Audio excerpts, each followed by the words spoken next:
Welcome to episode 6 of Thoughts from the Tinkerage. It's been a 2-week hiatus. Apologies for that. It's interesting thinking back to episode 4 where I talked about just getting started. And there is an issue with getting started and just literally getting started. That if you, for some reason, reach a hurdle, if you're literally just getting things done in time, that you may not have something in stock if you're aiming for a regular delivery. And that's certainly something that's happened to me. So, a few things happened in real life. By real life, I mean not on the podcast, but the past few weeks that have directly affected my ability to record the podcast, the scheduled times, the times when I have been recording, my dad taxi. I've had other things to do at the same time, which, for the family, have to take priority. Now, that wasn't something that I wanted to do, and I therefore haven't reached my kind of target of getting something out every Tuesday on Tinkerage Tuesday. But that's just life, isn't it? And a few other things happened, and I have to admit I found myself in a bit of a funk. And it's interesting when that happens. What do we do to get out of a funk? I thought that's something I would just sort of talk about briefly on this episode. I'm not going to go into the reasons for why I was in a funk. It happens, it's life. We all, well, I think most of us, at some point, find ourselves, at some point or other, losing our mojo, feeling a bit down, being in a bit of a funk, not keeping up with things, stressed. There's a lot of vocabulary that we can use to describe those situations. The question is, how do we get out of it? I think that is a question that I will be coming back to, probably repeatedly, certainly knowing some of the topics that I've written down. I'm certainly definitely related to that in a long way. Sometimes we just get out of funk a matter of time, get a few good nights sleep, changing a habit, being aware, often with that case, and then having to change a habit, or sometimes just looking out for the tiny little triggers. Maybe making the decision that work at lunchtime rather than sitting around listening to other people moan, go for a walk, or make an active decision to not relax with yet another glass or, say, bottle of wine. And like a lot of things, it can be easier said than done. Talking to someone, and I know that's something that's easier said than done. I'm often one to offer the opportunity for people to talk to or advise people that have got themselves into a bit of a funk to talk to other people. And I know certainly it's something that I find tricky to do myself. But it's interesting sometimes how we might get out of a funk, how we might overcome things. Sometimes it's maybe looking for the oddest thing. To give you an example, the village in that I live, because it's quite away from the nearest town, has a mobile library come to visit. So it's a fairly decent sized van, kind of once a fortnight, rolls into one of the streets in the village, opens a big door on the side, people wander in, collect some books, pick up reserved books, chat to the librarian, and the books don't change very often, I find, but we do make regular use of it. It can be quite useful if we've picked up books from a library, good place to return them. And every now and again there will be some new books.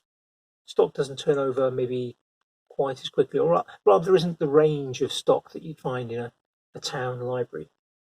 But about 6 weeks ago, I picked up a couple of books that I hadn't noticed before. One was a Terry Pratchett book. Now I do like Terry Pratchett, but I've not read all of his books. In fact, I've probably read fewer than half of his books.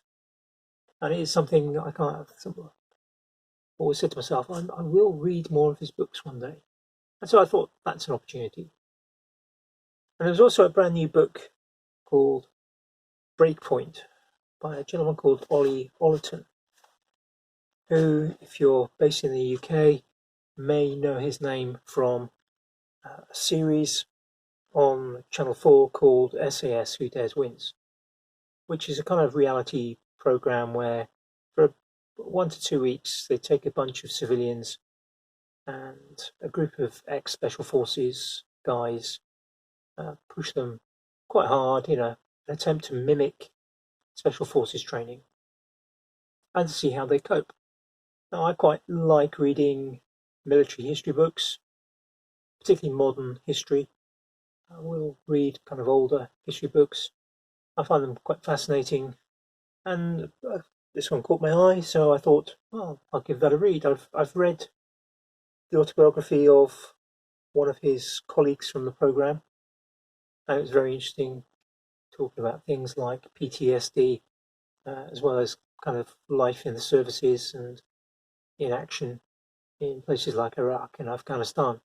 Well, I picked up those two books, and a month later I get the email notification that the books are due for return, and both of them had sat on my bedside table, untouched. I think I'd read about a page and a half of Breakpoint. So I just thought, oh, stuff it, I'm just going to take them back. Trying not to feel guilty about not reading the books I've taken out of the library. And as I was kind of just getting ready to actually sort of go out, I opened up Breakpoint. I don't know why I even opened it up, but I opened it up, and the page I opened it up to was a chapter that referred to his selection, and it was literally trying to find here we are, page 91. This is the bit that caught my eye when I opened the book. So I'm going to quote this. But about 3 days in, I was coming towards the end of a march, and among the first 5 or 6 again when disaster struck. I was carrying quite a heavy load. It was raining and wet underfoot. As I made my way down this track towards the finish, pushing harder than was probably sensible, a slate slid under my foot. My ankle went over 90 degrees, and I could feel and hear the tendons snapping. It wasn't pain that I was in, it was a state of shock. I hobbled to the end and went straight to the medic, who helped me take my boot off. My ankle already resembled a balloon. The medic looked at a DS, his directing staff, and slid a finger across his throat, meaning that he thought I was finished. Meanwhile, I was thinking, why is he doing that? I think I'm dead. And he goes on, that just caught my attention. He then goes on to say how, rather than taking medical retirement and being able to go back, he decided to carry on the next page. In selection, people are always looking for the first excuse to bail out. You'll see people dropping out with twisted knees and ankles, blisters and bad backs. They're always looking for something physical to blame, because the alternative is to say, I couldn't handle it mentally, so I had to throw in the towel. I didn't want to be one of those people, even though my injury was worse than anyone's I'd seen that had withdrawn before that point. The following morning I got up early, strapped up my ankle with reams and reams of medical tape, and swallowed a load of ibuprofen. At the start of the day's march, the DS were looking at me with disappointed faces, probably thinking, what an idiot, what a waste. Now, the area that he was marching in is a part of South Wales that I've been to. It's not far from where I grew up. I'm familiar with the type of terrain. I've been there. I've turned my ankle over similar terrain. Probably not carrying such heavy weights and probably not trying to travel as fast. But it caught my eye, and I decided then to read the book again, and I did so within just a couple of days. In fact, pretty much, rather than going on Instagram, Facebook, or any of those other things, I just spent every moment that I could reading that book. And it's an interesting story. It's certainly a book I would recommend. His life is quite interesting. I think possibly made some poor choices, but many people do. I'm sure we all do. But it was interesting how he eventually came through from making those poor choices and is now doing great work in helping other people. But I think the thing that caught my attention on the way out of the door, just flicking through that book, in fact, I literally put the book straight back down on the radiator before leaving the front door, popped back into my computer and renewed the book before going back out to the library and depositing the Terry Pratchett book and some other books. That point he made about just strapping his boot on and just carrying on. I think possibly because I've been in that physical position of turning an ankle a few miles away from where you need to kind of get to the car on your way home. And although perhaps there's that option to kind of sort of stop and pull a mobile phone out and hopefully ring for somebody to come and get you. Certainly spending time in the sort of the mountains of South Wales and knowing people in the rescue teams, kind of, yeah, there'd be a certain level of embarrassment of having to be rescued. I don't think that's the important thing, the kind of the embarrassment. It's just that I think when in certain circumstances, having the ability to self-rescue is critical. And it made me think about the sort of times I've been out on hills.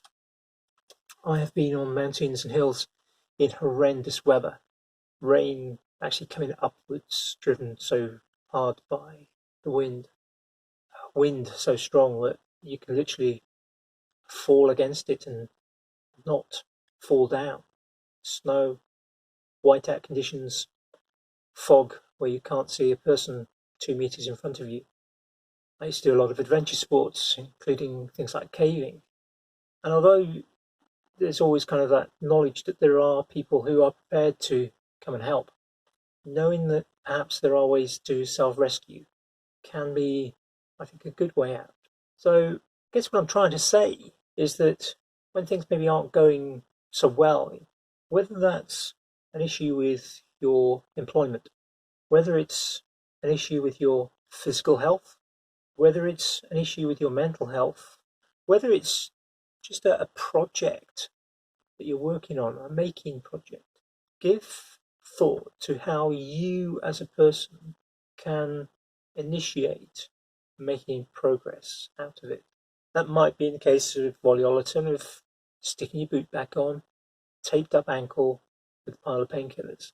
Possibly not a great thing to do if you've got dodgy stomach, of course. Sometimes you're the person that has to take the action.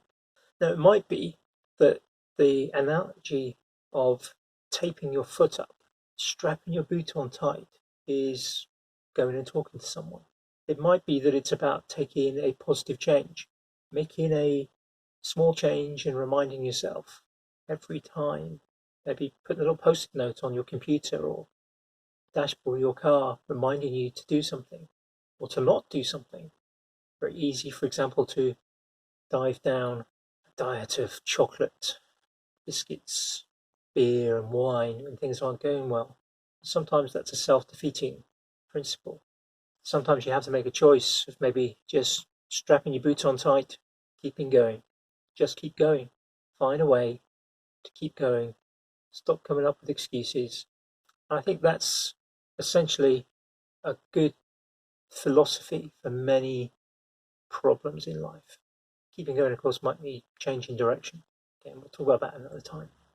Okay, I think I'm just going to try and get another episode recorded quickly now rather than going for one long one, so that I've actually got one in the bag in case I lose more recording time. So I think that's enough for episode 6. Thank you for listening. If you get a chance, please leave a review on the podcast provider of choice. Bye for now.